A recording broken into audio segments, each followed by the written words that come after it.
8:30 बजे से ईवीएम खुलेंगी, लेकिन पोस्टल बैलेट की काउंटिंग के हिसाब से हिमाचल में 10 सीटों पर बीजेपी आगे चल रही है, 4 पे कांग्रेस, यानी कि जैसा कि परंपरा है हिमाचल की हर 5 साल में सरकार बदल देने की, शायद उसी दिशा में कम से कम पोस्टल बैलेट के रुझान तो जाते हुए नजर आ रहे हैं। लेकिन गुजरात से बहुत दिलचस्प तस्वीर यहां आ रही है। 49 सीटों पर रुझान आए हैं, जिनमें से 26 पर बीजेपी और 23 पर कांग्रेस आगे चल रही है। विनोद अग्निहोत्री जी, पोस्टल बैलेट ही सही, लेकिन पोस्टल बैलेट परंपरागत तौर पे सर्विस क्लास का माना जाता है, जो कि बीजेपी के साथ जुड़ा माना जाता है। अगर वहां से ये रुझान आ रहे हैं, देखिए कुछ भी कहना बहुत जल्दबाजी है, लेकिन मैं बिहार का उदाहरण दूंगा। बिहार में भी पोस्टल बैलेट जब गिनती हो रही थी तो महागठबंधन को लगभग काफी सीटें मतलब आगे चल रही थी, और उसके बाद अचानक बीजेपी आगे बढ़ी, उसके बाद फिर तस्वीर बदली। तो हम लोगों ने ये, हम सब लोग बैठे हुए थे, तो हाँ नहीं, पोस्टल बैलेट में गठबंधन बीजेपी आगे थी, लेकिन गठबंधन को जितनी सीटें नहीं मिली, जितना आगे नहीं चलना चाहिए था, उससे ज्यादा आगे चल रहा था। मुझे अच्छी तरह याद, हम लोग इंडिया न्यूज में बैठे हुए थे, अभिलाष जी थे, तो ये एक बात हुई थी कि अगर पोस्टल बैलेट में गठबंधन को इतना रुझान मिल रहा है, तो इसका मतलब असली नतीजों में गठबंधन की स्थिति बड़ी मजबूत होगी। तो मैं अभी कुछ निर्णय नहीं दे रहा हूँ। कांग्रेस की तरफ से दावे क्या किए जा रहे हैं और अभी रुझानों के आने के साथ ही जरा पहले ही देख लेते हैं, उसका चर्चा को आगे बढ़ाते हैं। गुजरात के जल्दी है, पोस्टल बैलेट ठीक है, ईवीएम भले ही उसमें कुछ गड़बड़ी देख रहे हो, लेकिन अभी पोस्टल बैलेट ठीक लग रहा होगा। मैं तो खैर ईवीएम की गड़बड़ी वाली बात नहीं मानता जी। नहीं, गुजरात में पोस्टल बैलेट बीजेपी को आगे होना चाहिए, क्योंकि उनका पोस्टल बैलेट करने का मतलब बिजनेस क्लास होगा। चलिए, तो यहाँ पर क्या कुछ कह रहे हैं गुजरात कांग्रेस के नेता जगदीश सिंह, आइए आपको सुनवाते हैं। मैं धन्यवाद करता हूं गुजरात की जनता का। चुनाव के दौरान राहुल गांधी जी को, कांग्रेस के नेताओं को, कांग्रेस के कैंपेन को गुजरात की जनता ने बहुत बड़ा समर्थन और जन आशीर्वाद दिया है, और मैं मानता हूं कि वो वोट में भी ट्रांसफर हुए हैं। जनता के आशीर्वाद से कांग्रेस की सरकार बनेगी।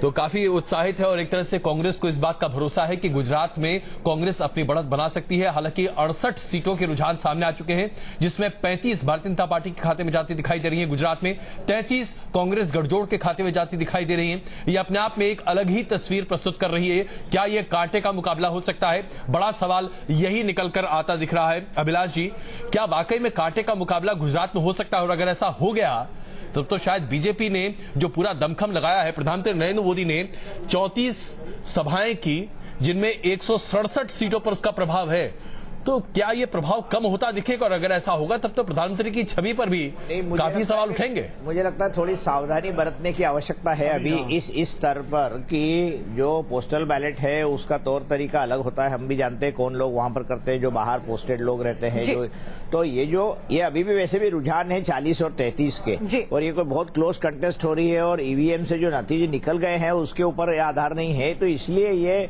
इस कंक्लूजन पे जंप करना कि ये बहुत क्लोज होना थोड़ा मुश्किल हो सकता है। चलिए, जल्दबाजी तो है, लेकिन शुरुआती चीजें जो हैं कई बार कॉन्फिडेंस लेवल को या तो बढ़ा देती हैं, शेक कर देती हैं। श्याम जाजू जी, बीजेपी नेता, हमारे साथ जुड़ गए हैं। श्याम जाजू जी, जो पोस्टल बैलेट काउंट हुए हैं उसके हिसाब से जो रुझान आ रहे हैं, उसमें गुजरात में 74 सीटों के रुझान आए हैं, 40 पर बीजेपी और 33 पर कांग्रेस आगे चल रही है। पहली प्रतिक्रिया आपकी, हालांकि पोस्टल बैलेट है।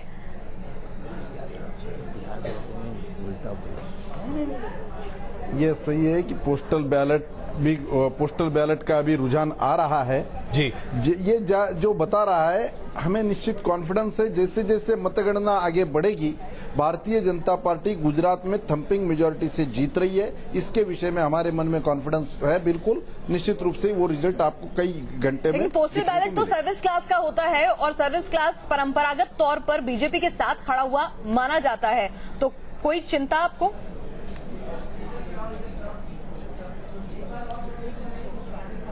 तुरंत पोस्टल बैलेट पर रिएक्ट करना ठीक नहीं रहेगा। जहां तक गुजरात का सवाल है, हमें निश्चित रूप से कॉन्फिडेंस है।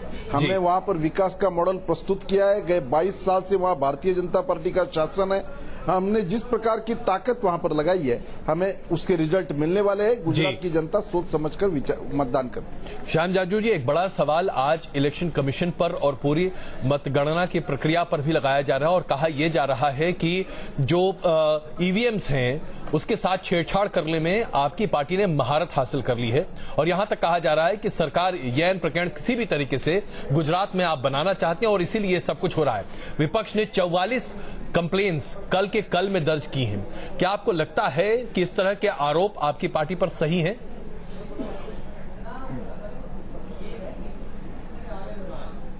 जब जब देश में कांग्रेस हारती है तो वो कांग्रेस खुद पर नहीं लेती, अपने नेताओं को बचाती है और ईवीएम मशीन पर आरोप लगाती है।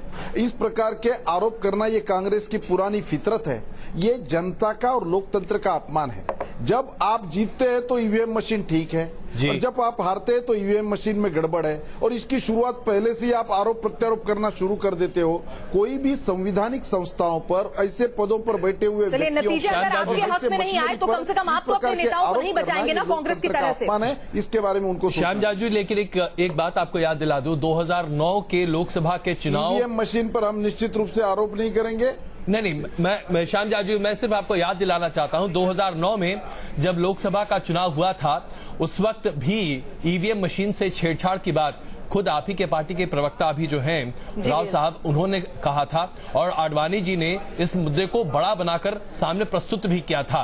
तो 2009 में आपकी पार्टी इसे एक मुद्दा बना चुकी है।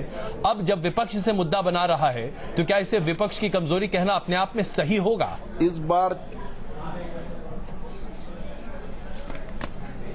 इस बार चुनाव आयोग ने सभी पॉलिटिकल पार्टीज को वहां मौका दिया था, सबके सामने डेमो किया था और सबको बोला था कि जिसके पास जो कोई टेक्निक है आप ये टेम्पर करके बताइए।